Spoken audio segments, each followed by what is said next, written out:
एक गांव में सुरेश अपनी पत्नी और एक बेटे सोनू के साथ रहते थे। सुरेश के पास एक खेत था और उसी में वो मेहनत करके अनाज उगाता था और उसी अनाज को बेचकर अपना गुजारा करता था। और सोनू भी शहर में काम करता था। सोनू बेटा, तुम तो जानते हो कि अब मैं बूढ़ी हो गई हूँ।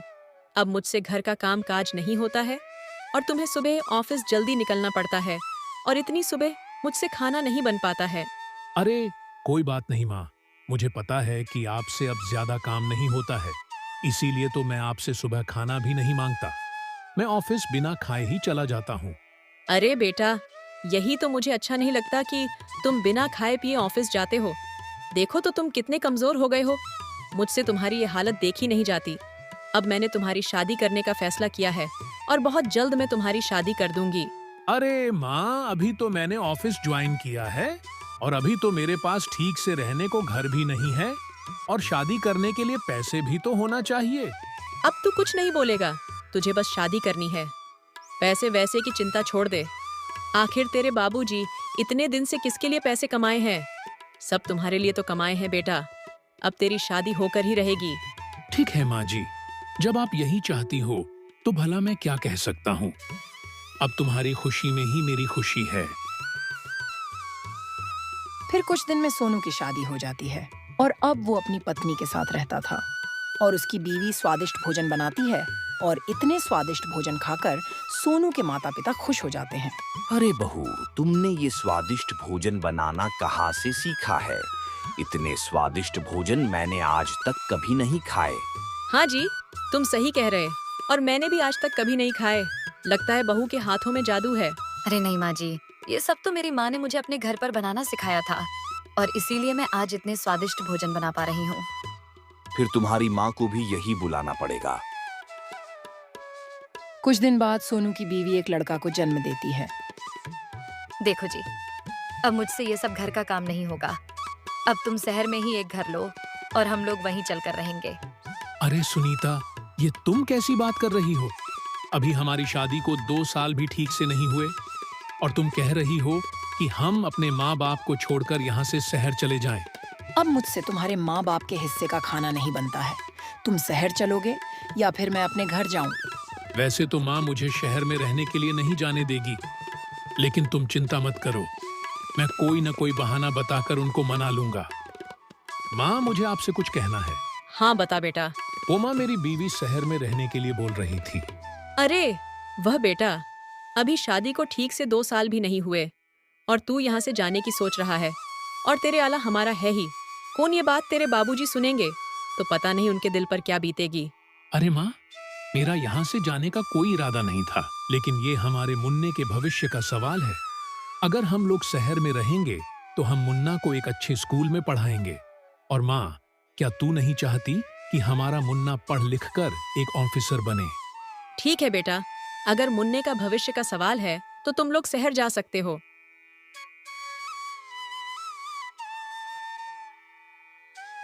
फिर सोनू और उसकी पत्नी शहर में ही शिफ्ट हो जाते हैं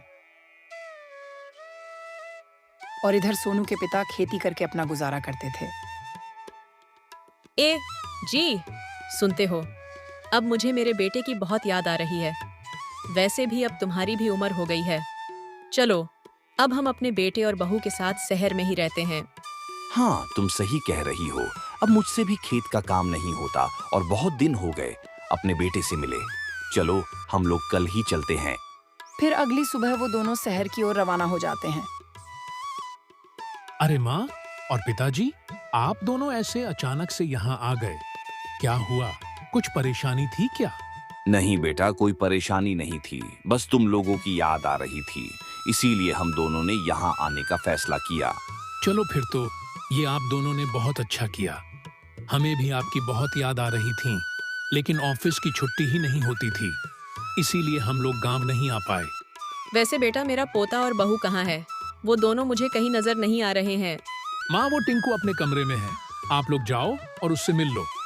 मैं थोड़ा बाहर जा रहा हूँ। ए जी, देखो हमारा टिंकू कितना बड़ा हो गया, लेकिन हमें अभी भी इसका बचपन याद आ रहा है। बचपन में इसको हम अपने गोद में लेकर घुमाते थे। अरे हाँ, बहुत दिन बाद अपने पोते को देखकर मुझे बहुत अच्छा लग रहा है। अरे दादाजी और दादी जी, आप दोनों कहाँ थे? मैंने आज तक आपको नहीं देखा। आप लोग कहाँ चले गए थे? अरे टिंकू, तुम भला हमें कैसे देखेगा? जब तुम छोटे थे तभी तुम्हारे माता पिता ने तुम्हारे शहर में ले आए और हम लोग गांव में ही रहते थे। अच्छा, तो अब आप लोग ऐसे नहीं जाएंगे ना? अब आप लोग यही रहेंगे ना?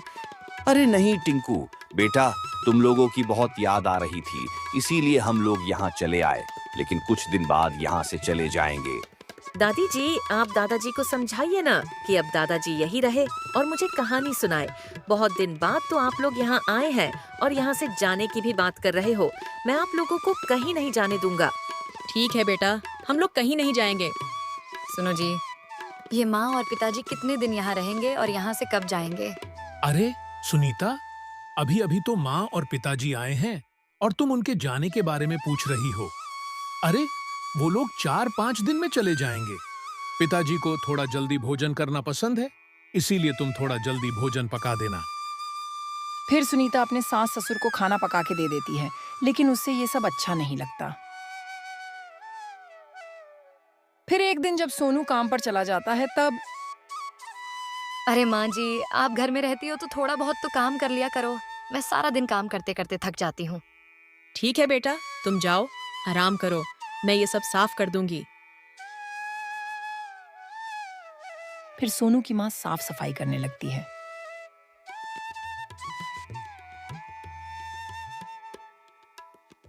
फिर अगले दिन सोनू अपनी पत्नी और बेटे के साथ बाहर घूमने चला जाता है। अरे सुनती हो, ये आज बहू खाना पकाने में इतनी देरी क्यों कर रही है? उसे बुलाओ, कहीं वो सो तो नहीं गई। तुम तो जानती हो कि मुझसे भूख नहीं हाँ जी, बर्दाश्त होती है। भूख तो मुझे भी लगी है, लेकिन मैंने बर्दाश्त किया है। रुको, अब बुला ही लेती हूँ। अरे बहू, ओ बहू कहाँ हो? तभी सुनीता आ जाती है। क्या हुआ, क्यों इतनी जोर जोर से चिल्ला रही हो? अरे बेटा, हमें भूख लगी है, आज खाना पकाने में इतनी देरी क्यों हो रही है? अरे माँ जी, एक दिन भूख बर्दाश्त नहीं कर सकती क्या? क्यों बेटी, आज तुम खाना नहीं पकाओगी क्या? अरे माँ जी, तुम्हें पता नहीं क्या कि आज हम लोग बाहर घूमने गए थे तो हम लोगों ने बाहर ही भोजन कर लिया। अगर तुम्हें भूख लगी है तो घर में सब्जी है, तुम खुद से बनाकर खा लो। अरे बेटा, तुम्हें तो पता है कि मैं गांव में चूल्हा में खाना पकाती थी, तो मैंने आज तक कभी गैस में खाना नहीं पकाया, तो मैं गैस में खाना नहीं पका सकती। तुम्हें भोजन करना है तो अपने से बनाकर खाओ, नहीं तो सो जाओ। मैं तुम्हें खाना बनाकर नहीं दूंगी।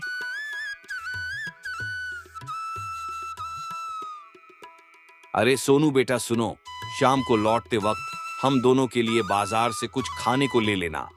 ठीक है, ले लूंगा, लेकिन आप ये बताइए, क्या आपने शाम को भोजन नहीं किया क्या? अरे बेटा, जब कोई बनाकर देगा तभी तो खाएंगे, और यहाँ तो चूल्हा भी नहीं है कि खुद से बनाकर खा लें।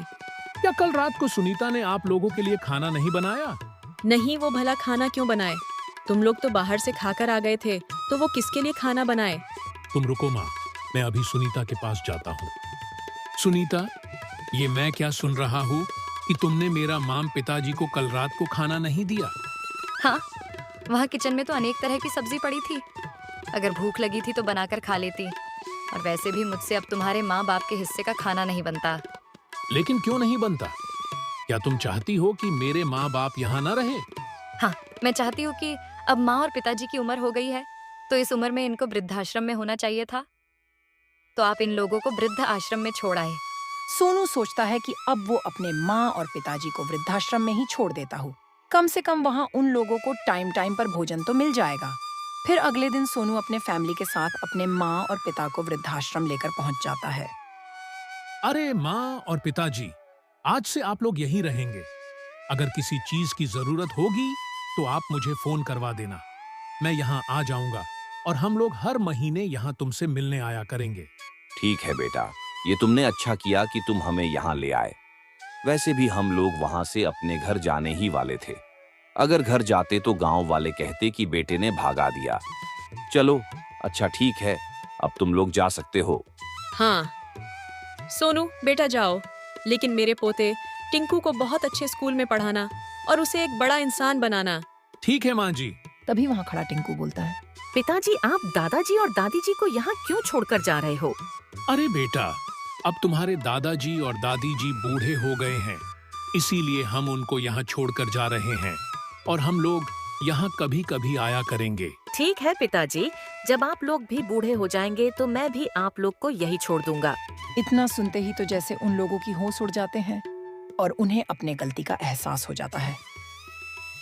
अरे माँ जी, मुझे माफ कर दो। मैं एक औरत की वजह से आपको यहाँ छोड़कर जा रहा था। मुझसे बहुत बड़ी गलती हो गई, मुझे माफ कर दो। ठीक है बेटा, मैंने तुम्हें माफ कर दिया, अब जाओ। नहीं पिताजी, अब आप लोग भी हमारे साथ ही रहेंगे। चलो अब अपने घर। फिर वो सब अपने घर में खुशी खुशी रहते हैं।